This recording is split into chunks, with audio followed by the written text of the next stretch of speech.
everyone, and welcome to another episode of Turn Left. I am your host, Indiana's own Dana Black, coming to you live. Yes, all the way live from Black Pearl Studios, where we talk about Indiana politics from the left side of things. Yes, I'm coming to you about an hour earlier than usual, and that is because the gubernatorial debate is tonight at 6 o'clock. And so in honor of the debate, because, you know, I watched last night's debate, I got hot under the collar because listening to Braun about made me want to pull my hair out. Thank God I don't have any because it might have hurt. I listened to the clown talk about how he was an entrepreneur when he inherited his business from his father, who purchased it from somebody else who started it up. I listened to him talk about how, you know, when it comes to ballot initiatives, that the best way to find out what Hoosiers want is just talking to them, because I'm certain he has talked to all 6 million plus Hoosiers. I listened to him talk about how Indiana is a right to life state. No, over 50% of Hoosiers believe that women ought to have body autonomy and access to reproductive health care. I listened to this man not even apologize for his running mates, calling the women at the top of the ticket. And let's be clear who that is. That is Vice President Harris. That is Jennifer McCormick for president. That is Destiny Wells for Attorney General. And that is Dr. Valerie McCray for United States Senate. We have women at the top, and he called it a Jezebel spirit. And then the person he was talking to, said it was witchcraft. He didn't apologize for the AI reproduction of an image of Jennifer McCormick. He never looked her in the eye, because apparently that is a Republican trait. They are afraid to look strong, competent, intelligent, and capable women in the eye when debating them.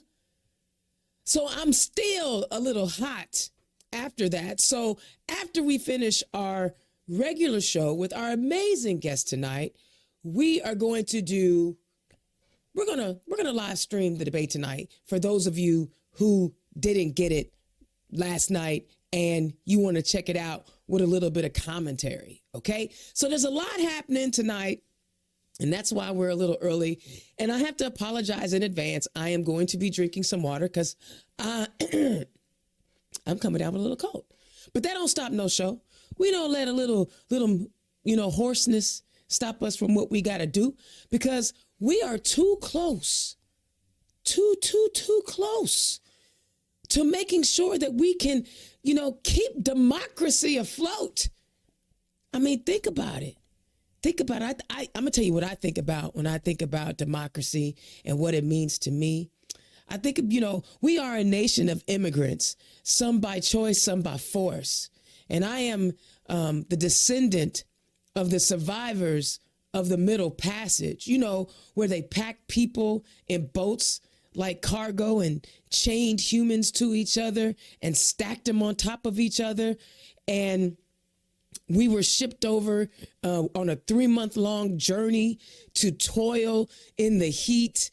Some of us were dropped off in the Caribbean. Some of us made it to the mainland. And we built this nation. We built it for free. And then when we were able to get our freedom, we were allowed to vote and become participants. But it still took like another 100 years to become full participants and become full citizens. And now that I have the capability of being a full citizen in this thing, this orange clown and all of his minions want to come along and tear it down. Please believe Mike Braun is a part of the deplorables. He is a minion. And we have the opportunity to stop being 47th in the nation for quality of life. If we elect Jennifer McCormick, we have the opportunity to move Indiana forward. I can't understand for the life of me why this election is so close. I know that y'all keep wanting the women to give you more information than what you require of the men. I know y'all do. But it ain't even about that anymore. It's the Orange Menace and all his deplorable minions versus democracy. That's it. That's all. Nothing else. And if y'all don't get that at this point, I saw a video of a lady, and she says she don't even want to vote no more, just so long as she has somebody to take care of her. What? What is wrong? See, this is what happens when you defund public education. We don't teach civics anymore. We don't have enough time or money to teach the thinking classes anymore. So that wasn't even really the rant, but here's the rant. I know it's crazy. As the 2025 legislative, and this is brought to you by the Indiana Capitol Chronicles. As the 2025 legislative session draws near, longtime Democratic lawmaker Representative Ed Delaney is flagging funding concerns across all Indiana schools, public and private, and call for the next state budget to increase tuition support. Delaney of Indianapolis made public a new legislative analysis on Wednesday that showed the overall dollar amount spent on K-12 has grown each year, but its share of the state's budget has dropped. For instance, tuition support for all school types has grown from $6.2 billion to $8.7 billion from 2011 to 2025. Dollars spent to Hoosier schools accounted for 44.3% of the Indiana budget in the 2011 fiscal year and rose to 45.3% in 2013. Since then, however, schools' budget share has declined to 39.8% and is expected to remain flat in the fiscal year 2025. As a legislator, I'm very frustrated, Delaney said during the Wednesday news conference. As an experienced lawyer, when I argue in favor of public education in the State House, no one argues against it. In principle, no one says I'm against it. It's not valuable. We don't need it. They just don't do it. And in fact, they've converted the money. Delaney suggested budget writers should primarily focus on new spending scheme that accounts for a teacher pay minimum boost to $60,000 per year.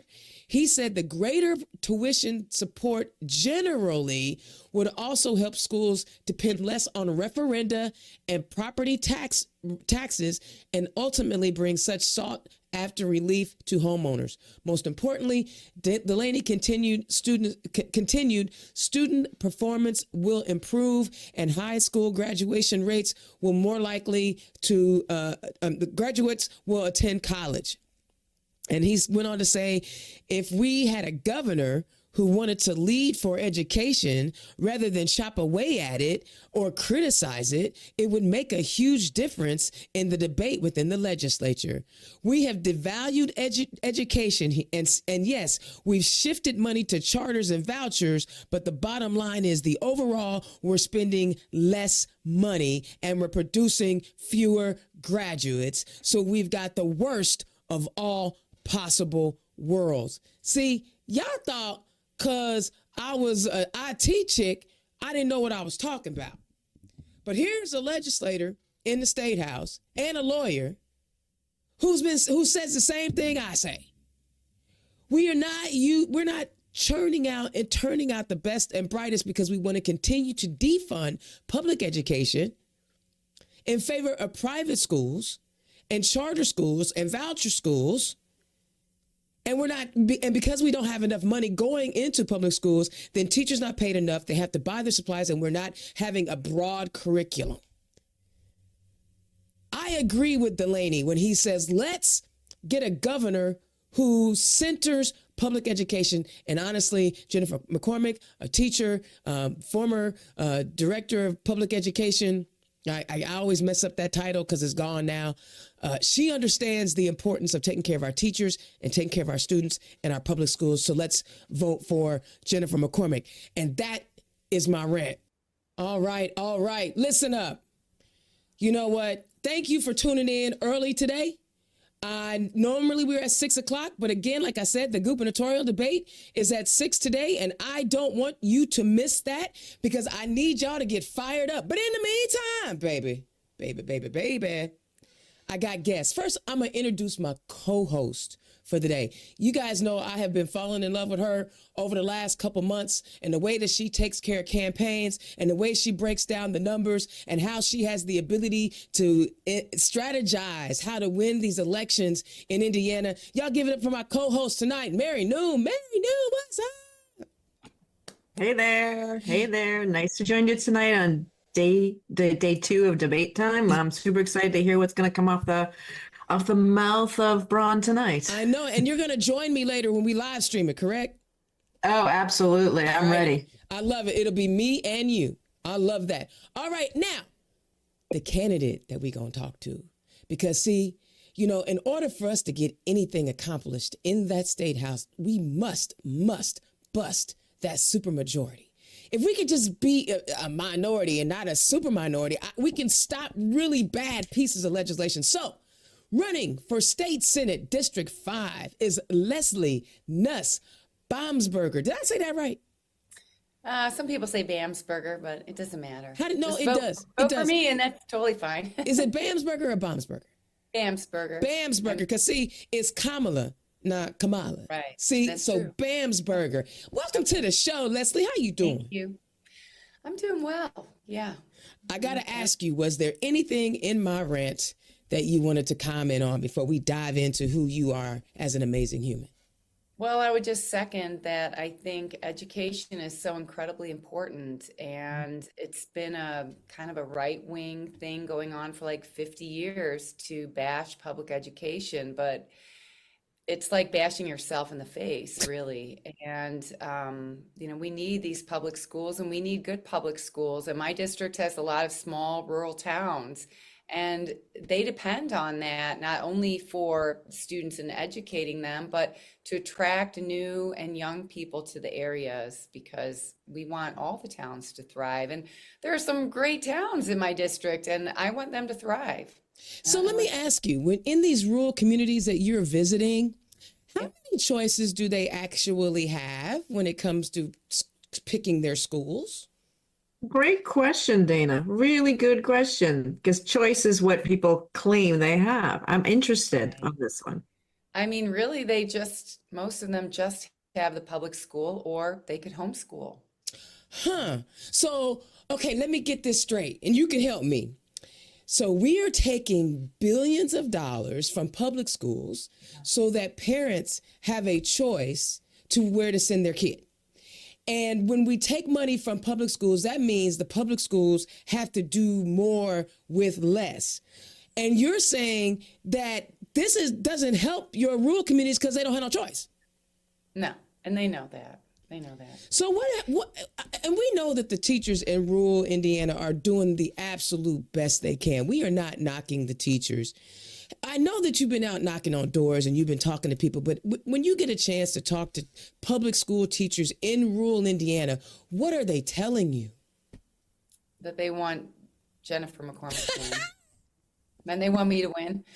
Yeah. They know that she would be great for Indiana. She's an educator and she gets it. And she's not from the billionaire or multimillionaire class. And she's a regular Hoosier who's dedicated her life to public service and specifically education. And she cares. I love that. And it sounds like you care, you know. I do. So tell the people who you are and where you come from. And Mary, don't forget you could be my coach. You get to ask all the questions you want to ask too, but we got to know who this wonderful woman is. Exactly. Yeah. Well, thank you. I live in Valparaiso, and that is in Porter County, which is in Northwest Indiana. Yep. Lived here since 2005 when I married my husband, who is an architect, and he's a lifelong Hoosier. Before that, I lived in Chicago and New York City. I worked as a designer, an accessories designer, and I also have had a career as a singer-songwriter, a solo performer, but I've also been in many bands. Okay. And before that, I started recycling programs for the University of Illinois. So that's kind of my background, I guess. And then after I married my husband, I still worked. I worked remotely for a company in California called Ariat, and I started their belt line.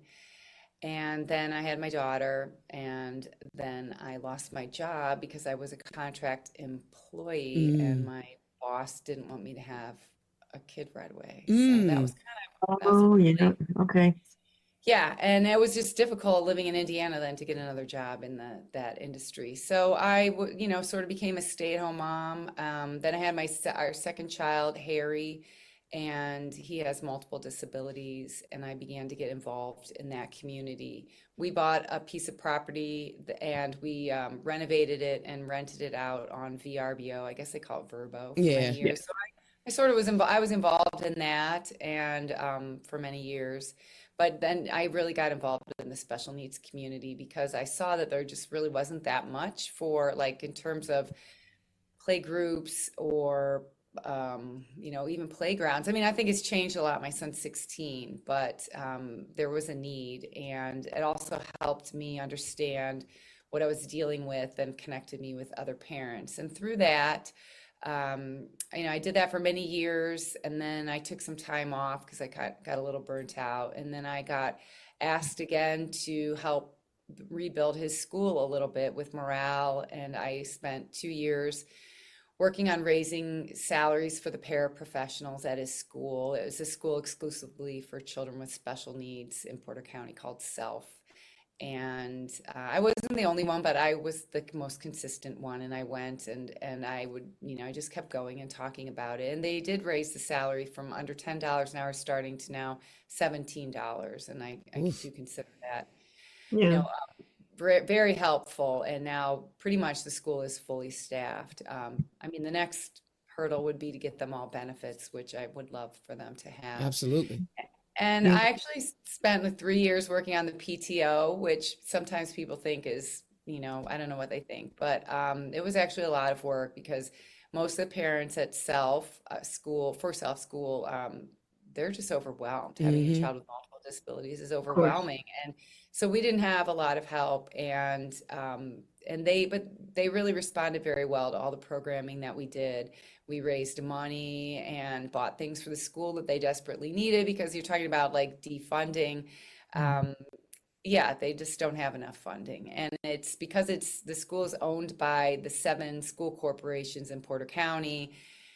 No one school system owns it. And so, for instance, Valparaiso can't give them money from any kind of property tax referendum Ah, unless all the other school districts do. agreed. So Okay. so it's very challenging. Hmm. And but I learned a lot, and I learned a lot about going out into the community and advocating, and I ended up starting a music program for the school, which they never had, and I actually still do it one day a Nice. week. I was just there today. I do music classes with the kids there. Sorry, I had a microphone that just That's all right. stayed. Um, What I love is that you're a creative, right? I Yeah. yeah, mean, right. and that's a Yeah. I'm really creative, really creative. Like I paint also, and I've done ceramics. Yeah, I write songs. Actually, I mean, I really shouldn't say this because it's supposed to be a surprise, but I have actually recorded a song that's hopefully going to come out next week. I mean, it's going to get finished before early voting starts, and Oh, it's nice. it's called Well, Find Your Voice. So it's a good song. It has a chorus singing at the end. I'm very excited about it. But yeah, no, and I think we do need more creative people in positions of power, in elected positions, because, creative people, our job is to come up with ideas right. and yeah.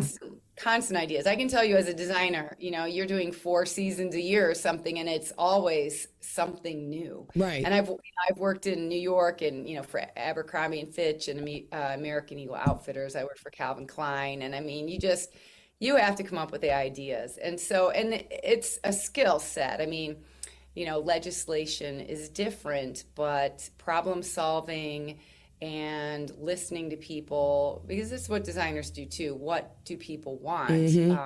And Yeah. then making it happen, and knowing that you can make it happen because you have made it happen. And not getting totally stopped. I mean, a lot of people have good ideas and they get stopped, and that's a very, very understandable, but you definitely have to keep working at it if you want to get something done. I So love it. Yeah. Mary, you had and Mary, real quick. Mary, you had a question. Yeah, and all this. So I hear a lot of good things about you as a candidate. And we met at one of Jennifer McCormick's events up in Northern Indiana. And one thing I would have to say is I hear creative, but I also hear resourceful, because we know in Indiana, and it's being in the teachers and on the ground, you've got to work with what you have. In that process, like what sparked you for wanting to jump in? Because your journey is amazing. It's what they need in the State House of somebody who has a vast, diverse experiences so they can bring different voices to the conversation. But what was the one thing that said, hey, I have to do this now? My time is now. I don't know if there's just one thing, but there is one thing. They say, like, if you want to know what you have been doing in Nazi Germany, you're doing it now. Right. And so I thought, wow, I'm not just going to sit there and get upset. I need to take action. But the other thing was that I actually had gone to my opponent before SB1, whatever they did. Remind the listeners what SB1 is, just so if they lost track. The abortion, right? That Just make sure. Yeah. Illegal. And I had told him that I was able to arrange a meeting, and I spoke to him. Oh, shoot. You got a meeting with somebody in the State House? You go, girl. Well, it was up here, right? Because we had some, because I volunteer a lot with Opportunity Enterprises, and he has an association with them. So I asked them to arrange a meeting. And because when my son was 2, I was pregnant again. I desperately wanted a third child, but it was non-viable. And I thought that it would, just miscarriage was natural. And it was still legal at the time, but it quickly went, south. And I could easily have bled to death. I had to be, taken to the doctor. And while waiting, I lost so much blood, I passed out on the floor, and I had to have an emergency D&C, which is also known as an abortion. I didn't even really know that.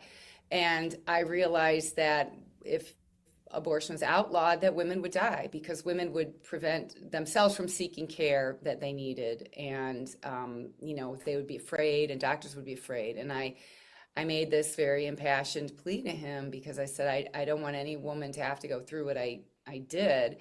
And, he just shrugged and said, well, I'm supposed to be pro-life. A couple of guys on Twitter, Abdul and I think Tom, somebody, but they had tweeted, it's just always some guy. And they said that abortion, they did a little survey, and they said abortion is not at the top of the list for Hoosiers.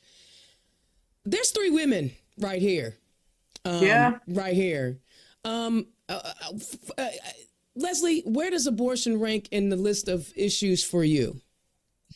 It is very high on the list, just because it's has a domino effect, right? It's like pulling out a brick from the side of your house, from your foundation. I mean, we're seeing doctors leaving the state, and Jasper County, which is one of the counties in my district, they have no OBGYN. Ugh. And that should be very alarming. And I've said, if OBGYN leaves, you're often losing 2 doctors, because they're often married to a doctor. And Yep.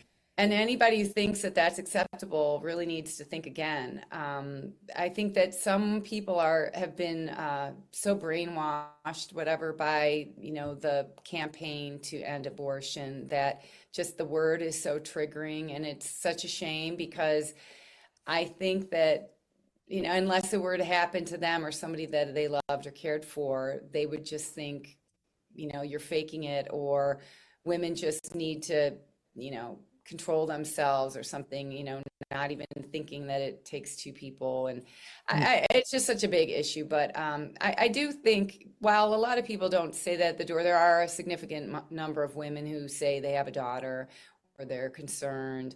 They know their neighbor with her daughters is very worried, and they've sat and discussed it. And it is something, I think, people don't always open up to me about something that's deeply personal, but a lot of people do. It just What we're seeing is, and this is what thank you so much for knocking on doors and being out there and sharing your story. That was very, very generous of you, because what we saw in 2022 is we had just had the abortion ban happen, and then it went to the courts. So it was in the stay. And people didn't realize this is not going to, oh, no, no, no, no, it's not going to happen. The courts will rule in our favor. This is set precedent. It's not going to get there. And here we are. And now we have situations where women are experiencing exactly what you had. We had the young lady, we have two reported and a lot more that haven't been reported who have passed away unnecessarily, leaving family, leaving children behind at young ages in their 20s. That is unnecessary. And what I heard from you is your opponent, let's give him a name because people need to know not to vote for him. What was your opponent's name in District 5? Ed Charbonneau. Oh, him. Oh, listen to us. We're both like, I'm supposed to be pro-life. What the hell does that mean? I'm supposed to. That tells you he's rubber stamping. He's a tool. He's being told what to do without knowing the ramifications. And somebody that, if I lived in that district, that's not the type of leader that I would want. Right. I would want somebody like you that's willing to sit down and have a conversation. We don't have to agree on everything, but at least you're going to share your experiences. And what we're seeing, and I'd be curious to know if you're seeing that, people don't know the impact that this is having. You know, you mentioned the OBGYNs leaving, the the doctors who specialize in high risk pregnancies are also leaving. St. Joseph County, there used to be 5, now there's 1. So that's just, you know, normal pregnancies. People don't understand that these things that happen with a pregnancy are normal. And we're losing the specialists that help women proceed to the, you know, to have a healthy, happy child and thrive with that. And being able to have children again is the other issue. That are running it. Yeah. I want to tell you. I want to switch over a little bit because you talked about your child having special needs. You know, we saw this past year where the FSSA misappropriated, messed up, couldn't count. I don't know what the heck they did, but they lost millions of dollars. And families are now struggling to get the pay that they need to stay home and take care of their families. Have you, as someone who is living with this every day, talk about what it meant to you to hear that there were going to be families that were going to be put out because, you know, and when I say put out, I don't mean homeless. I mean, they're going to have to try to figure out a new way to do a thing because the state messed up. But it's even worse than that. And I think you know that, right? Because there's a $700 million fraud case that a federal whistleblower was able to, you know, expose. And so we heard about the $1 billion shortfall, but we didn't know that 700 million of that was just fraud that the GOP supermajority decided not to go after.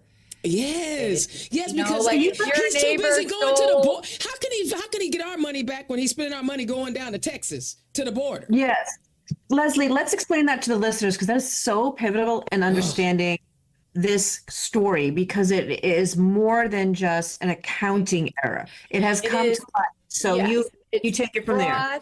Yeah, it's fraud from insurance companies and hospitals, billing Medicaid for non-performed services, sometimes after people have died for a long time. And it added up to $700 million. And sure, it would be hard to go and get that back, especially if you're getting campaign donations from the same people. But I don't know, you know, that means maybe we should clean house and get new blood in there, because when you're in the state house for so long and too cozy, perhaps, with some people, then you would be reluctant to go after them. Maybe these people have dinner together, or they consider them friends, or they make a campaign donation to somebody else, and then that person says, oh yeah, we don't want to do that.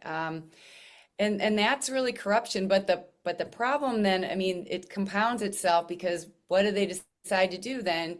Take the money from the most vulnerable people, right? Yeah. Like the people who had to use attendant care. Attendant care is a program designed to help people who care for the most medically fragile children, or for instance, if they had a spouse who all of a sudden needed round-the-clock care and they couldn't work, the state would give them a certain amount of money per day, and it kept to keep people out of poverty. And it worked. And other states were looking to Indiana to duplicate it. So instead of going back and getting this $700 million, they decided to eliminate attendant care and move everybody to a different program that paid a significantly less amount of money. And people really should be outraged because it suffered the children. And how pro-life. But you know, my thing is, should we be giving white collar crime a pass? No. No, and I think you're absolutely right because you hit the nail on the head. They brushed under the carpet. Let's follow the bouncing ball here. They brushed it under the carpet because they're getting campaign donations from these hospital associations because they were double billing under false pretenses. And secondly, the whistleblower who was bringing this to the attention gets fired. I thought there was a law against firing whistleblowers. I thought so too. This is who we have there in the state house because we have a one-party rule, and with one-party rule, there is no accountability. Well, Destiny Wells would probably take care of that. So she's running for attorney general. Yes. Yep. So when you as a parent, you know, you can empathize in a way as a parent with a special needs child, you can empathize in a different way. So first of all, before we go any further, y'all, click the donate link. Okay, we need to send Leslie someone who understands that she's not just out pontificating what she thinks is right. She lives it. And so if she lives it, she can help you the best way that she knows how to do. So in order for us, right, to make the changes we need you to donate to her campaign. Give as much as you can, right? If you only can give $5, give $5. But if you can donate a big chunk, click her ActBlue link and donate to her campaign. So I gotta ask, you know, there are a lot of issues that are facing Indiana right now, and none of it can be resolved if we aren't able to communicate with each other and work together and find common ground. Tell me your style. You talked about being a designer and having to work with your clients, but tell us about your style and communication and how you find common ground with people that you may vehemently disagree with. I just keep talking and then something happens. I did have a really challenging door a couple of weeks ago, and these people started filming me, and it was actually very uncomfortable, and I just could not believe it. They were very vehemently anti-choice, and I mean, I even did say to the woman at one point, I said, well, abortion's illegal here now. You should be happy. And that's what I don't think people realize, right? They wanted abortion banned so badly, but they're not happy. Right. They're not happy. It was a false... That didn't make them happy. They're not happy. They should be happy now if that's really what they thought was the singular most important issue. But with this particular couple, I ended up, it turns out that some of my ancestors and his ancestors emigrated to the same part of South Dakota, and we talked about that a little bit. But yeah, I mean, I just keep talking to people. I have a very background and lots of interests, so I can walk up to somebody now and just comment on what they're doing, and we just talk.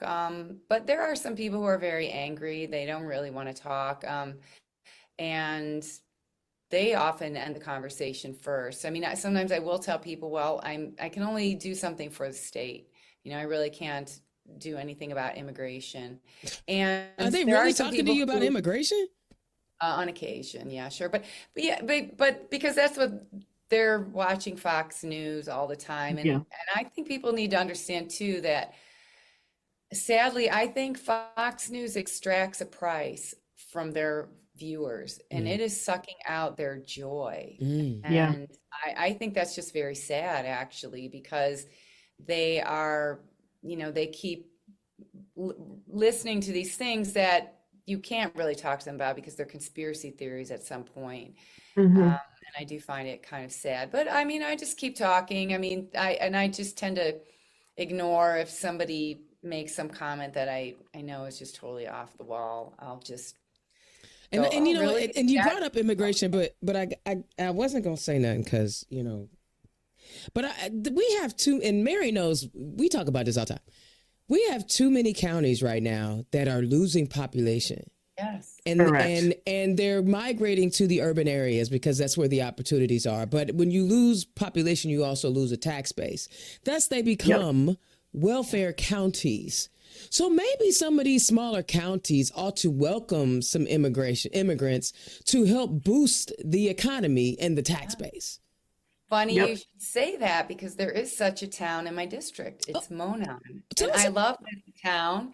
Monon is in White County. It's off of 421, and they have a large Hispanic immigrant or second generation now population. People are from Mexico, El Salvador, I think Venezuela, Honduras, Guatemala, and probably many more countries. That's just countries that people have mentioned to me. And what are they doing? They're revitalizing the town. They've opened several businesses downtown. They're buying these older homes and fixing them up and painting them pink or whatever color, and sending their kids to school. And I love it. And I think that they are saving the town in many ways. And they're, bringing in a younger population. And we should be happy and celebrate that. I made a special button that I gave to them says like eat a taco and be happy Yeah. because really that's what some people need to do. They just need to um, just accept it. I mean, change is hard, right? Change is hard, but some of these towns, the people are just getting older and older and dying Hmm. off because they have not opened their doors enough to welcome in the younger people, right? And we need good schools to do that. And we need incentives. But I think that they probably, somebody moved there, then somebody else moved there, and they're like, oh, that's good. And, now it's the second generation. But yeah, we need to just accept it. I mean, things change. My mother was from Hershey, Pennsylvania, and when she was growing up, I mean, the Italians were considered sort of exotic, right? It was Yeah. exotic. And now the Italians they're American. They're as American as apple pie, right? And I mean, Or it's just as always American as been spaghetti. us, right? Yeah. As American as spaghetti, but everybody loves pasta and pizza, right? But Right? everybody loves tacos, and it's like we are a melting pot. We're supposed to be a melting pot. Right. It isn't the same. You go to Hershey, and that was pretty much run by white people. What did they do in the 80s? They tore down all these beautiful buildings that Milton S. Hershey built. I mean, they made change. I mean, things change. Your internet, email interface changes, and it is hard, but change is happening. And instead of fighting it all the way, it's like it's going to come whether you like it or not. Let's figure out a way to all work together and, build a better state. Oh, you got Yeah. joy. Mary, you Yeah. got a question? You look like you got a question. I do. I think you hit a nail on the head because it's happening in Logansport too. Logansport is Hmm. an area where they have a lot of legal immigrants coming in and revitalizing the community and bringing back and bringing businesses, and the kids are going to school, increasing the tax base, all those positive great Yeah. things.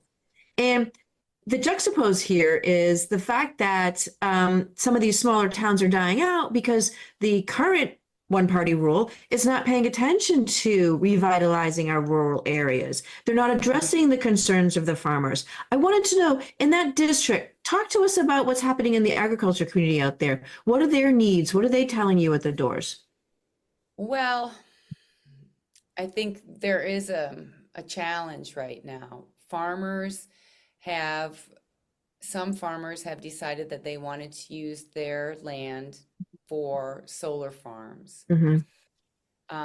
It sounds like, from what I understand, kind of the best use of a solar farm is I'm not sure of the word, but where you have the panels, but then underneath you either have animals grazing on the vegetation, or you plant native plants for pollinators, because we do need bees. Hmm. And there are many benefits to take us off of fossil fuels, and also to give the land a rest, because many of these acres of farmland have had decades of pesticides put on them. Before maybe farmers really knew how dangerous they were, right? Right. And then there's a lot of the sort of the townspeople who have have a hard time accepting that, and they've decided that solar farms are bad, and they see 3 solar farms, and so they think everything's going to be a solar farm when it's only ever going to be something like under 10% of the energy grid. We just don't have the infrastructure. Right. So they're very anti that, and that has heated up.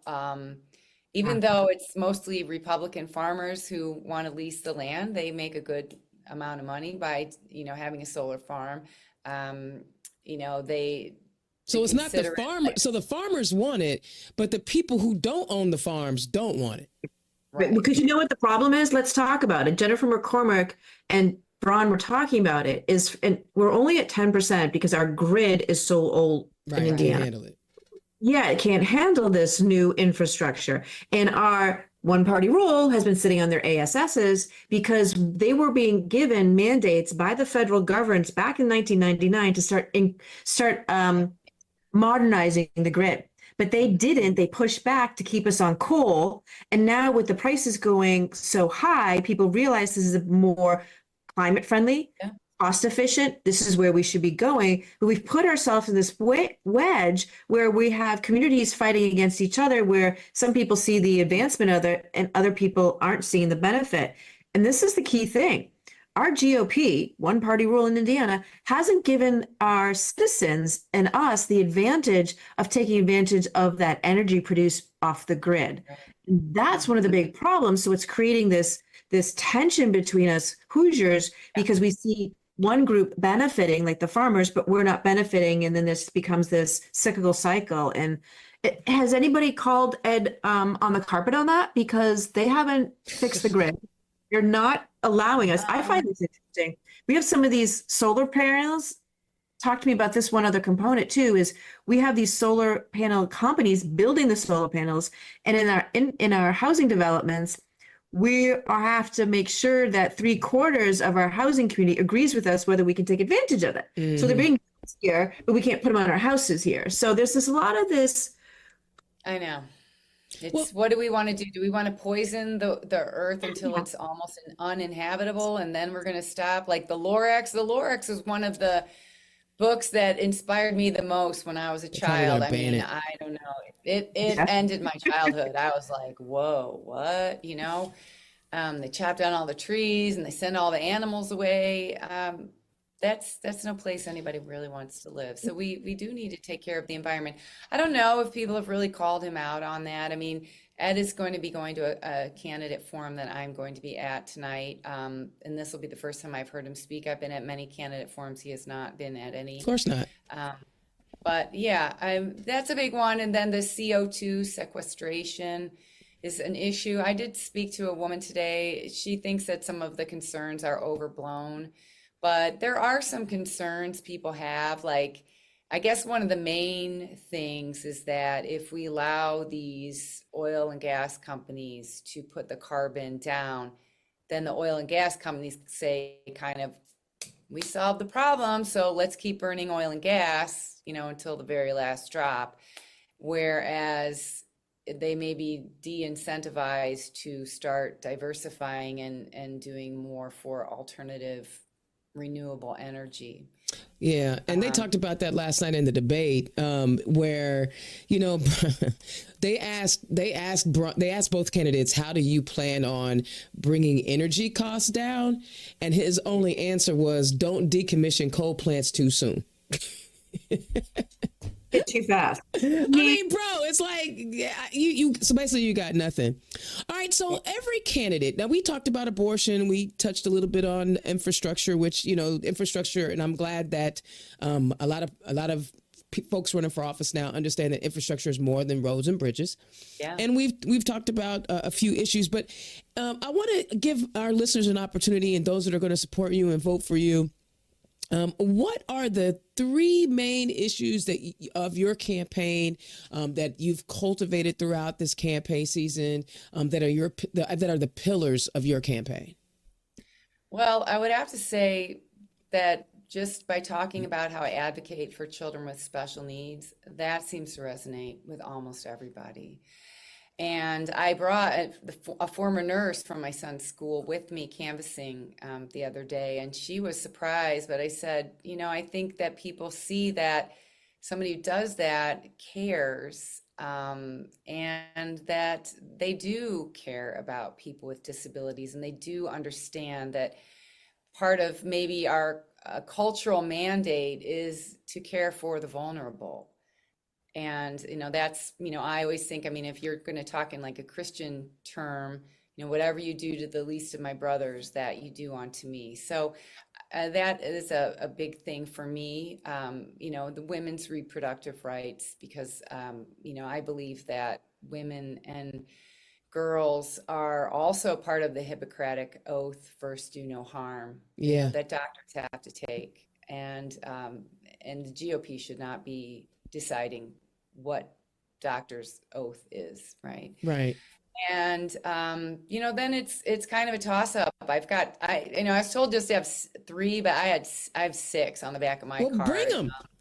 One, is public school and teacher pay, and I believe just very strongly in that, and especially anybody who wants to represent rural communities really needs to stand for that.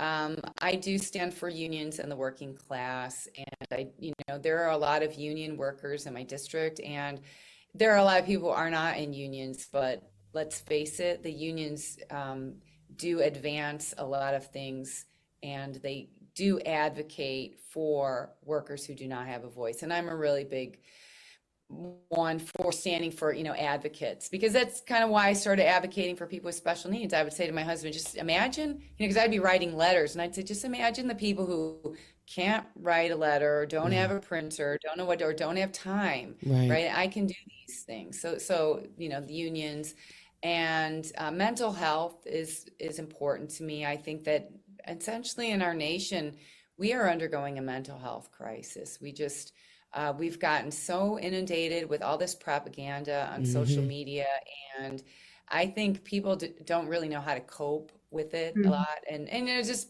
other pressures and things that are upon us. And then the last one really is environment, because I did spend 2 years working on the recycling programs for the University of Illinois, and without the environment, we got nothing. We all need water to drink and air to breathe. And, it is horrifying to find out about the PFAS and all these forever chemicals that are in all of us now, and all the cover-ups. And it's time to have some rational people who can negotiate. And, I think for a long time that we've allowed ourselves to let corporations dictate the terms of Absolutely. And I'm not even going to say that they're not rational. They're very rational about their bottom line, right? They got, if it doesn't make profit, then we don't care. It's like, it's going to cost us a little bit more money to make sure people don't die. Oh, don't worry about that. Right. It's that serious. Yeah, the intangibles. What you got, people Mary? can make making money selling peace. They would, people make money, selling war, and so they do. But it's the same kind of thing, right? Yeah. I was watching some of the United Nations, and it was interesting. Like we often overlook the Caribbean nations and some of the African nations when they are making, they don't highlight what they are saying over here in our news cycles. And so I was on YouTube and was listening to the chancellor or whatever, prime minister of Barbados, and she ripped everybody a new one classily about no, Ukraine should not be going through what they're going through, but they are sucking all the resources. Like they are taking everything because Russia is an idiot. And no, October the 7th was horrible, but you don't get to go and kill another 100,000 people because you had, and I'm saying this wrong, because it was a bad thing to happen to you on one day. Right. And so she lit into him. And then Netanyahu quoted the Bible when he was at the UN, And she was like, yeah, you can say that part, but the New Testament says this. So you can't just say pieces of the Bible that you like and then discard the other pieces. Anyway, did I do a rant? I'm sorry. That was because we don't look at the environment or look at humanity from a holistic perspective. We dwindle it down. One of the things that she talked about was nobody in the world needs assault weapons. And she called out the United States and saying most of those weapons are coming from the United States and getting in the hands of criminals in my country. We don't like it's, yeah. Right. Speaking truth, it's the NRA. The NRA created a culture in this country that was for profit and dollars. Yeah. Yeah. But, and look at what Russia's been, we now know that they're committing, what do they call it? Ecocide, where they poisoned a river in Ukraine for 650 kilometers. Mm-hmm. I mean, this is just horrifying. It's terrible. I mean, at what point? We need to stop. Right. At what point? And when there's 3 people left in the world, I mean, then they're going to stop. I mean, that's the whole premise of the Lorax, right? They chop down the last tree and leave, and then it's like, oh. And that was the premise of Avatar. They keep telling us like that. Yeah. They went to to go get the unobtainium on whatever I can't remember the name, but it's all about we keep ruining all the resources here. Like Neil deGrasse Tyson always says, yeah, we could get to Mars, but why don't we just fix the Earth? Yep, I'm with him. Right, exactly. And it starts in Indiana, and we haven't even talked about how we continue to want to destroy the wetlands. Here. And then we have these floods and these 100-year floods in these small towns, and then they don't have the resources to recover. I mean, obviously, right now our hearts go out to those who have been dealing with the hurricane on the southeast corridor of our United States. But these storms are getting worse. And even though we're not in Florida, North Carolina, or Georgia, we lost power because of the bands that made the outer bands that made it all the way to Indiana and caused power outage in Indianapolis.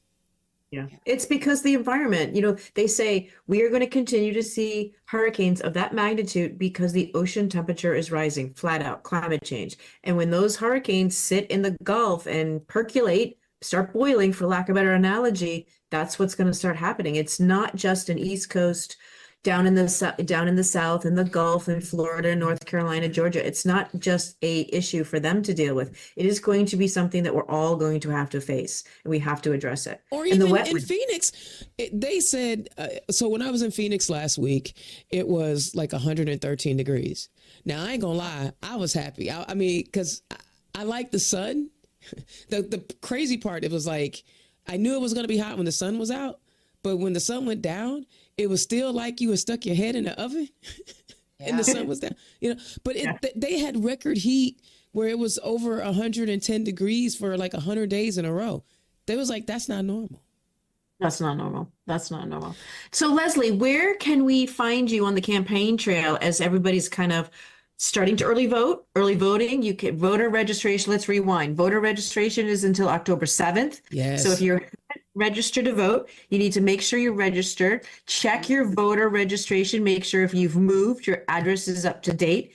And I'm also going to add, if you're a first-time voter and you voted online, make sure you bring your ID and proof of address with you to the polls, because you need to make sure that they're going to check your address with what you registered with, a document that you show electric bill. Yep, electric bill. So for an 18-year-old, they have to bring proof of address? Correct.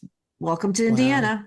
18-year-olds, first-time voters. First-time voting has to bring something besides their driver's license. Something that proves their address. You need to have a backup. Yes. Check it out online, folks, if you're confused, but they need to bring something that shows their residency, that they are actually living there beyond just your driver's license. Before we get there, though, click so that did pass. Wow. Yeah. So listen, before we get to where they can find you, there is a link in the chat for everyone to register to vote. If you have not done so, you have until the 7th to do so. And in fact, even if you think you're registered, click on the link and check your registration. So, yes, Mary has a question on the table. Where can the people find you? Yes. Well, my website is nussforus.com. That's great. NUSSFORUS, thanks.com. And all my social media is the same. Facebook page, Nuss for Us, Threads, Nuss for Us, Instagram, Nuss for Us. I think even TikTok, Nuss for Us. Now my Twitter, I'm not going to call it the other thing, I believe that's Nuss for Us too. But no, that one might be Leslie Nuss 1, but it might be Nuss for Us. Yeah, I'm there, and then I'm out canvassing, and yeah. I love that. And do you have any fundraisers coming up that we need to be aware of, or any events that you're attending? Just this candidate forum. No, I realize I need to schedule like 2 more fundraisers, I believe, between now. No, what you need to do is talk to your ActBlue rep so we can talk about how you can maximize your digital fundraising. Yes. Oh, you're right. I do need. I think they're a little obnoxious, but I think that you will like them when you get a chance to talk to her. Oh, yeah, I think so. I think I will. No, yeah, definitely. You're right. Yeah. That way you can spend your time knocking on doors and talking to constituents, and I can talk to you about how to maximize this last 30 days with your digital fundraising. That way you can just keep talking to the people. Yeah. Absolutely. You like that idea? So that way, listen, you say I'm relieving stress. Like, no, don't plan any more fundraising unless you just really want to do that. Yeah. But digital fundraising, you can really kill it in this last month if we put a plan together. I appreciate that. One thing I did do a couple weeks ago is we had a karaoke fundraiser, and that actually was a lot of fun. Oh, yeah. We had candidates singing, and people had me sing the song I could not sing. I was paid to sing "Thunderstruck" by AC/DC, which I'd never heard before, but no, it was a lot of fun. So tell us again tell us, do you have any published music out there now that we could go where? Oh, yeah, you can. I'm on all the things, in Spotify, Apple Music, just under Leslie Nuss, no Bamesberger, because that's my singing is Leslie Nuss, Nuss. So yeah, you can go to YouTube, you can go to Spotify, Apple Music, Pandora. And see, I'm always impressed with people that can do things that I cannot, and I cannot sing I cannot carry a tune in a bucket. I would think you would be able to. You have such a good presence and a voice, and no. Oh no. Me neither. I'm a singer. I'm a talker, not a singer. So, Leslie, I know you got to get out of here because you got to get to your forum. Again, I am so incredibly grateful for you taking time out of your busy schedule right at the end here of this campaign. Give us your parting shot, your elevator pitch, so that we can get motivated to support you. Vote for me because I care. Vote for me because we need more women in the State House, moms and wives like me. Vote for me because you know that I'm going to stand up for you and for the vulnerable and the voiceless. And Nuss for Us is Nuss for all of us. I love that. Mary, you want to say something else to Miss Leslie before we send her out of here?